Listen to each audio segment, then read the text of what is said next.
ہرقل شاہ روم نے قریش کے قافلے میں ایک آدمی بلانے کو بھیجا، اور اس وقت یہ لوگ تجارت کے لیے ملک شام گئے ہوئے تھے، اور یہ وہ زمانہ تھا جب رسول اللہ صلی اللہ علیہ وسلم نے قریش اور ابو سفیان سے ایک وقتی عہد کیا ہوا تھا۔ جب ابو سفیان اور دوسرے لوگ ہرقل کے پاس ایلیا پہنچے جہاں ہرقل نے دربار طلب کیا تھا، اس کے گرد روم کے بڑے بڑے لوگ، علماء، وزراء و امراء بیٹھے ہوئے تھے۔ ہرقل نے ان کو اور اپنے ترجمان کو بلوایا، پھر ان سے پوچھا کہ تم میں سے کون شخص مدعی رسالت کا زیادہ قریبی عزیز ہے؟ ابو سفیان کہتے ہیں کہ میں بول اٹھا کہ میں اس کا سب سے زیادہ قریبی رشتہ دار ہوں۔ یہ سن کر ہرقل نے حکم دیا کہ اس ابو سفیان کو میرے قریب لا کر بٹھاؤ اور اس کے ساتھیوں کو اس کی پیٹھ کے پیچھے بٹھا دو۔ پھر اپنے ترجمان سے کہا کہ ان لوگوں سے کہہ دو کہ میں ابو سفیان سے اس شخص یعنی محمد صلی اللہ علیہ وسلم کے حالات پوچھتا ہوں، اگر یہ مجھ سے کسی بات میں جھوٹ بول دے تو تم اس کا جھوٹ ظاہر کر دینا۔ ابو سفیان کا قول ہے کہ خدا کی قسم اگر مجھے یہ غیرت نہ آتی کہ یہ لوگ مجھ کو جھٹلائیں گے تو میں آپ صلی اللہ علیہ وسلم کی نسبت ضرور غلط گوئی سے کام لیتا۔ خیر، پہلی بات جو ہرقل نے مجھ سے پوچھی وہ یہ کہ اس شخص کا خاندان تم لوگوں میں کیسا ہے؟ میں نے کہا وہ تو بڑے اونچے عالی نسب والے ہیں۔ کہنے لگا اس سے پہلے بھی کسی نے تم لوگوں میں ایسی بات کہی تھی؟ میں نے کہا نہیں۔ کہنے لگا اچھا اس کے بڑوں میں کوئی بادشاہ ہوا ہے؟ میں نے کہا نہیں۔ پھر اس نے کہا بڑے لوگوں نے اس کی پیروی اختیار کی ہے یا کمزوروں نے؟ میں نے کہا نہیں، کمزوروں نے۔ پھر کہنے لگا اس کے تابعدار روز بڑھتے جاتے ہیں یا کوئی ساتھی پھر بھی جاتا ہے؟ میں نے کہا نہیں۔ کہنے لگا کیا اپنے اس دعوی نبوت سے پہلے کبھی کسی بھی موقع پر اس نے جھوٹ بولا ہے؟ میں نے کہا نہیں، اور اب ہماری اس سے صلح کی ایک مقررہ مدت ٹھہری ہوئی ہے، معلوم نہیں وہ اس میں کیا کرنے والا ہے۔ ابو سفیان کہتے ہیں میں اس بات کے سوا اور کوئی جھوٹ اس گفتگو میں شامل نہ کر سکا۔ ہرقل نے کہا کیا تمہاری اس سے کبھی لڑائی بھی ہوئی ہے؟ ہم نے کہا کہ ہاں۔ بولا پھر تمہاری اور اس کی جنگ کا کیا حال ہوتا ہے؟ میں نے کہا لڑائی ڈول کی طرح ہے، کبھی وہ ہم سے میدان جنگ جیت لیتے ہیں اور کبھی ہم ان سے جیت لیتے ہیں۔ ہرقل نے پوچھا وہ تمہیں کس بات کا حکم دیتا ہے؟ میں نے کہا وہ کہتا ہے کہ صرف ایک اللہ ہی کی عبادت کرو، اس کا کسی کو شریک نہ بناؤ، اور اپنے باپ دادا کی شرک کی باتیں چھوڑ دو، اور ہمیں نماز پڑھنے، سچ بولنے، پرہیزگاری اور صلہ رحمی کا حکم دیتا ہے۔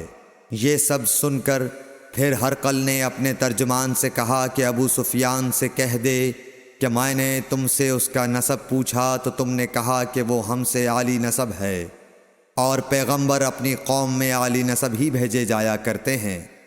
میں نے تم سے پوچھا کہ دعوی نبوت کی یہ بات تمہارے اندر اس سے پہلے کسی اور نے بھی کہی تھی تو تم نے جواب دیا کہ نہیں۔ تب میں نے اپنے دل میں کہا کہ اگر یہ بات اس سے پہلے کسی اور نے کہی ہوتی تو میں سمجھتا کہ اس شخص نے بھی اسی بات کی تقلید کی ہے جو پہلے کہی جا چکی ہے۔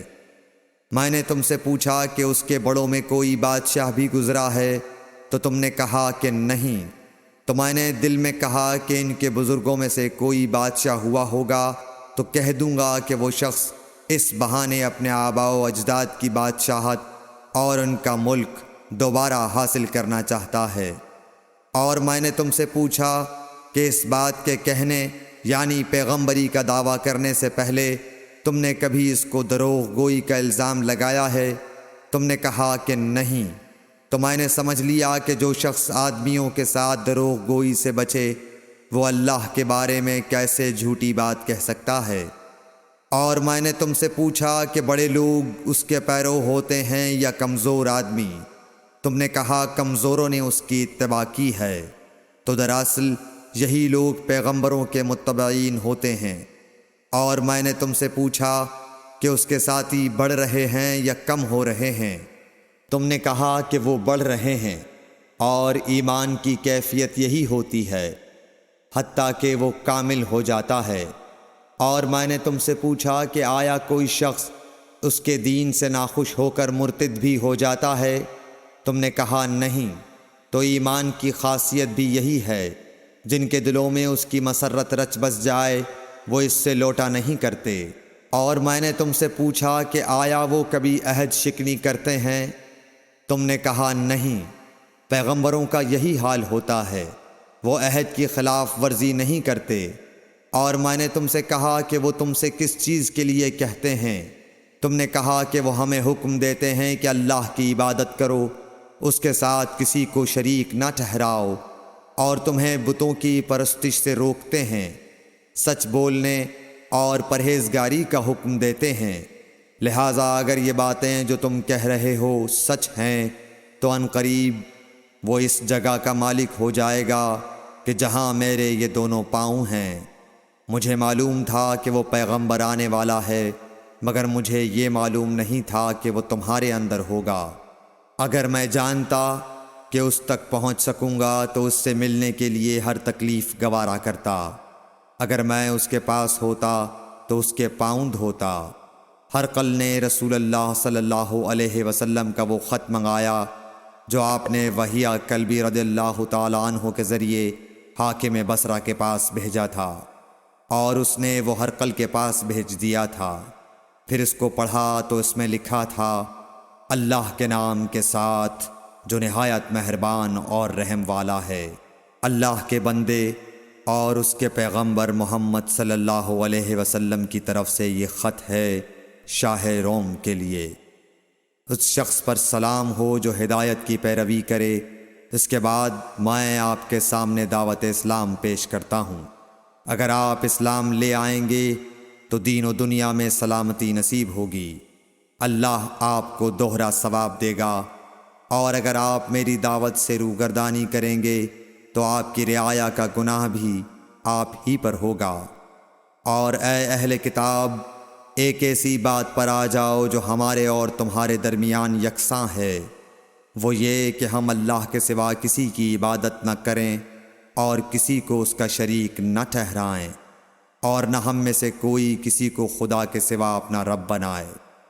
پھر اگر وہ اہل کتاب اس کتاب سے منہ پھیر لیں تو مسلمانوں، تم ان سے کہہ دو کہ تم مانو یا نہ مانو، ہم ایک خدا کے اطاعت گزار ہیں۔ ابو سفیان کہتے ہیں، جب ہرقل نے جو کچھ کہنا تھا کہہ دیا اور خط پڑھ کر فارغ ہوا تو اس کے ارد گرد بہت شور و غوغا ہوا، بہت سی آوازیں اٹھیں اور ہمیں باہر نکال دیا گیا۔ تب میں نے اپنے ساتھیوں سے کہا کہ ابو کبشہ کے بیٹے حضرت صلی اللہ علیہ وسلم کا معاملہ تو بہت بڑھ گیا۔ دیکھو تو اس سے بنی اصفر روم کا بادشاہ بھی ڈرتا ہے۔ مجھے اس وقت سے اس بات کا یقین ہو گیا کہ حضور صلی اللہ علیہ وسلم ان قریب غالب ہو کر رہیں گے، حتیٰ کہ اللہ نے مجھے مسلمان کر دیا۔ راوی کا بیان ہے کہ ابن ناطور ایلیا کا حاکم ہرقل کا مصاحب اور شام کے نصارہ کا لاٹ پادری بیان کرتا تھا کہ ہرقل جب ایلیا آیا ایک دن صبح کو پریشان اٹھا تو اس کے درباریوں نے دریافت کیا کہ آج ہم آپ کی حالت بدلی ہوئی پاتے ہیں، کیا وجہ ہے؟ ابن ناطور کا بیان ہے کہ ہرقل نجومی تھا، علم نجوم میں وہ پوری مہارت رکھتا تھا۔ اس نے اپنے ہم نشینوں کو بتایا کہ میں نے آج رات ستاروں پر نظر ڈالی تو دیکھا کہ ختنہ کرنے والوں کا بادشاہ ہمارے ملک پر غالب آ گیا ہے۔ بھلا اس زمانے میں کون لوگ ختنہ کرتے ہیں؟ انہوں نے کہا کہ یہود کے سوا کوئی ختنہ نہیں کرتا، سو ان کی وجہ سے پریشان نہ ہوں۔ سلطنت کے تمام شہروں میں یہ حکم لکھ بھیجیے کہ وہاں جتنے یہودی ہوں سب قتل کر دیے جائیں۔ وہ لوگ انہی باتوں میں مشغول تھے کہ ہرقل کے پاس ایک آدمی لایا گیا جسے شاہ غسان نے بھیجا تھا۔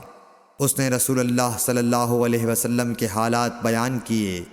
جب ہرقل نے سارے حالات سن لیے تو کہا کہ جا کر دیکھو وہ ختنہ کیے ہوئے ہے یا نہیں۔ انہوں نے اسے دیکھا تو بتلایا کہ وہ ختنہ کیا ہوا ہے۔ ہرقل نے جب اس شخص سے عرب کے بارے میں پوچھا تو اس نے بتلایا کہ وہ ختنہ کرتے ہیں۔ تب ہرقل نے کہا کہ یہی محمد صلی اللہ علیہ وسلم اس امت کے بادشاہ ہیں جو پیدا ہو چکے ہیں۔ پھر اس نے اپنے ایک دوست کو رومیہ خط لکھا اور وہ بھی علم نجوم میں ہرقل کی طرح ماہر تھا۔ پھر وہاں سے ہرقل حمص چلا گیا۔ ابھی حمص سے نکلا نہیں تھا کہ اس کے دوست کا خط اس کے جواب میں آ گیا۔ اس کی رائے بھی حضور صلی اللہ علیہ وسلم کے ظہور کے بارے میں ہرقل کے موافق تھی کہ محمد صلی اللہ علیہ وسلم واقعی پیغمبر ہیں۔ اس کے بعد ہرقل نے روم کے بڑے آدمیوں کو اپنے حمص کے محل میں طلب کیا اور اس کے حکم سے محل کے دروازے بند کر لیے گئے۔ پھر وہ اپنے خاص محل سے باہر آیا اور کہا، اے روم والو، کیا ہدایت اور کامیابی میں کچھ حصہ تمہارے لیے بھی ہے؟ اگر تم اپنی سلطنت کی بقا چاہتے ہو تو پھر اس نبی صلی اللہ علیہ وسلم کی بیعت کر لو اور مسلمان ہو جاؤ۔ یہ سننا تھا کہ پھر لوگ وحشی گدھوں کی طرح دروازوں کی طرف دوڑے مگر انہیں بند پایا۔ آخر جب ہرقل نے اس بات سے ان کی یہ نفرت دیکھی اور ان کے ایمان لانے سے مایوس ہو گیا تو کہنے لگا کہ ان لوگوں کو میرے پاس لاؤ۔ جب وہ دوبارہ آئے تو اس نے کہا، میں نے جو بات کہی تھی اس سے تمہاری دینی پختگی کی آزمائش مقصود تھی، سو وہ میں نے دیکھ لی۔ تب یہ بات سن کر وہ سب کے سب اس کے سامنے سجدے میں گر پڑے اور اس سے خوش ہو گئے۔ بالآخر ہرقل کی آخری حالت یہی رہی۔ صحیح بخاری حدیث نمبر 7۔